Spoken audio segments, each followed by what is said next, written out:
আরে তোমরা এসে গেছো আর একটা নতুন ভিডিও নিয়ে তোমাদের সামনে কিন্তু আমিও চলে এসেছি। তো তোমরা তো আমার ভিডিওগুলো রোজ দেখছো, তোমরা অনেক ভালোবাসা দিচ্ছ। তো তোমরা কে কোথা থেকে আমার ভিডিও দেখছো, কোথায় কোথায় আমার ভিডিও পৌঁছাচ্ছে কাদের কাছে গিয়ে, তোমরা অবশ্যই কিন্তু কমেন্টে জানিও যে যেখান থেকে দেখছো। তো দেখতেই পাচ্ছ আজকে কিন্তু আমি বসে গেছি এই চিংড়ি মাছগুলো নিয়ে। আর এই চিংড়ি মাছগুলো আসার সাথে সাথেই আমি ভালো করে ধুয়ে পরিষ্কার করে তারপর নুন হলুদ মাখিয়ে কিন্তু রেখে দিয়েছি। এরপর যে ছোট ছোট চিংড়ি মাছগুলো ছিল, মা সেগুলো দিয়ে একটু কচু দিয়ে নাকি তরকারি করবে, তো সেগুলো দিয়ে দিলাম। আর এটা আমি রেখে দিয়েছিলাম কিন্তু চিলি প্রন করব বলে।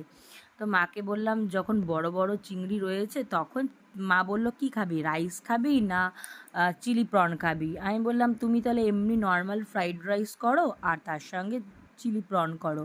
তো দেখতেই পাচ্ছ আমি থালা ভরে সবজি কেটে নিয়েছি। আর এখানে মা প্রনগুলোকে কিন্তু ফ্রাই করে নিয়েছে ব্যাটারে। এটা দিয়ে চিলি প্রন হবে। চিংড়িগুলো দেখেই লোভ লাগছে, কি বলো? এরকম ফ্রাইড চিংড়ি তো আমি আমার মেয়ে কয়েকটা বেশ খেয়ে ফেলেছি ফ্রাই হওয়ার পরই। তো এরপর দেখতেই পাচ্ছ সমস্তটা আমি গুছিয়ে দিয়েছি। এই চাইনিজ রান্না কিন্তু খুব তাড়াতাড়ি হয়ে যায়, কিন্তু এর যে রান্না করতে যে সরঞ্জাম সেইটা গুছানোই কিন্তু বেশি টাইমের ব্যাপার। তো আর এইগুলো আমি খুব সুন্দর করে ধৈর্য ধরে করে দিই। আর এখানে দেখতেই পাচ্ছ ফ্রাইড রাইসের জন্য এগ, ভেজিটেবলস সব মা ফ্রাই করে রেখে দিয়েছে। আর এখানে কিন্তু এবার চিলি প্রনটা রেডি হচ্ছে। প্রথমে রসুন একটু তেলে দিয়ে দিয়ে এবার কিন্তু ক্যাপসিকাম পেঁয়াজ ভেজে নিচ্ছে। এরপর দিয়ে দিয়েছে গ্রিন চিলি। ভয়েসটা দিতে দিতে আমার মুখে এমনিতেই জল চলে আসছে। এরপর দিয়ে দিল রেড চিলি পাউডার, একটু সুগার ডাস্ট দিয়ে কিন্তু এটাকে ভালো করে ফ্রাই করবে। তারপর কিন্তু দেখো এখানে দিয়ে দিচ্ছে মার তৈরি একটু গরম মশলা, আর এখানে কিন্তু গোলমরিচের গুঁড়ো।